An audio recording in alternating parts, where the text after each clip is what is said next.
جمال الوجود بذكر الإله وتصفو الحياة بنور هدى. حضرت ابو ذر رضی اللہ عنہ سے روایت ہے کہ جناب رسول اللہ صلی اللہ علیہ وسلم نے ارشاد فرمایا، جنازوں کی نماز پڑھا کر، شاید کہ اللہ تعالیٰ تجھے غم دے دے، کیونکہ غمگین اللہ تعالیٰ کے عرش کے سائے میں ہوگا. آپ کہیں گے غم دے دے، غم آخرت. علماء نے اس کی شرح میں فرمایا کیا؟ غم آخرت. آخرت کا غم یہ بڑی نعمت ہے. ایک انسان کو آخرت کی فکر ہو گئی تو گویا خدا کی فکر پڑ گئی ہے اس کو. کیوں؟ اس لیے کہ آخرت میں انسان نے خدا کے آگے جواب دینا ہے. جب یہ فکر دل میں لاحق ہو جائے، پیدا ہو جائے نا، ہر برائی مٹنے کا امکان جاگ اٹھتا ہے. کیوں؟ جب پاس کوئی نہیں ہوگا تب بھی اللہ ہوگا، اور یہ احساس جب اسے کوئی نہیں ستائے گا، یہ اسے سمجھائے گا کہ سوچ لے آج تو کر رہا ہے یہ کام، تجھے روکنے والا کوئی نہیں، پر کل اللہ نے پوچھ لیا تو کیا کہو گے. اور خاص کر جب حضور نے فرمایا جس سے قیامت کے دن یہ سوال ہو گیا کہ یہ کام کیوں کیا ہے، تو حضور نے فرمایا سمجھ لو وہ تو گیا. وہ کیا جواب دے گا؟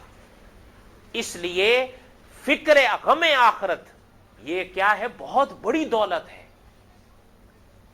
بہت بڑی دولت ہے. آپ کبھی دیکھیں کہ حضرت غالباً سہیل رحمت اللہ علیہ کیا فرماتے تھے کہ میں چھوٹا سا بچہ ماموں کے حوالے کیا گیا، اور حضرت کی عمر اس وقت 3 سال 4 سال، اور فرمایا میرے ماموں رات کو تہجد کے لیے اٹھتے تھے تو مجھے اٹھا دیتے تھے، اور فرمایا کئی عرصے تک بس خالی یہ فرماتے تھے سہیل اٹھ جاؤ اور مجھے دیکھو میں کیا کر رہا ہوں.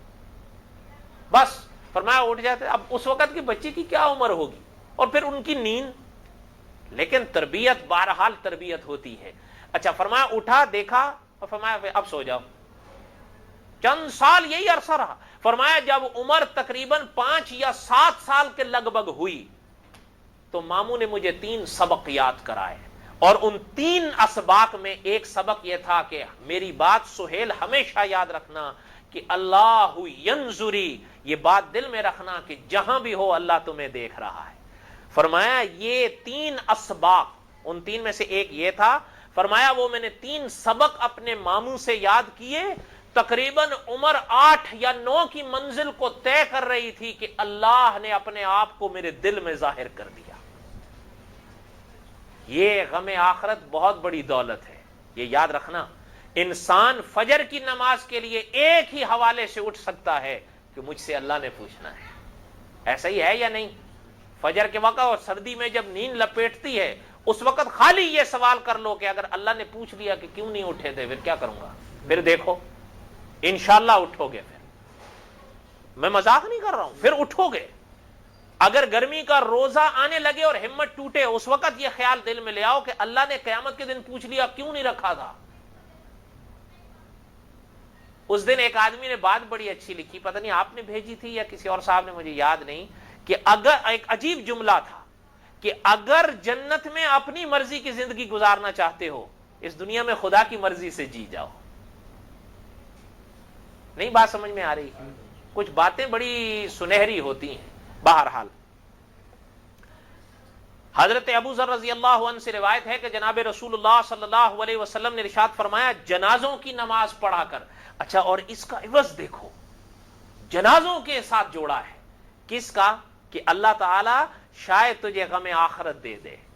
پتہ چل رہا ہے کہ نماز جنازہ پڑھنے کا جو عوض مل رہا ہے، جو ثواب آپ حاصل کریں گے وہ اپنے مقامات پر ہے. اس میں یہ بھی دولت آپ شاید پا سکیں جسے کیا کہتے ہیں؟ غم آخرت. اور یہ کون سے عمل سے ملے گی؟ اور اس میں یہاں تو ہم سبھی تقریباً محروم رہتے ہیں الا ماشاء اللہ. اس لیے کوشش کیا کریں کہ کبھی خود ایسا موقع اگر آ جاتا ہے تو آپ کو یہ چیز، میرے لیے بھی آپ کے لیے بھی، ہمیں یہ نہیں دیکھنا چاہیے کہ میت ہماری جان پہچان کی ہے یا نہیں. اگر موقع ہے تھوڑی سی ہمت کر لیں.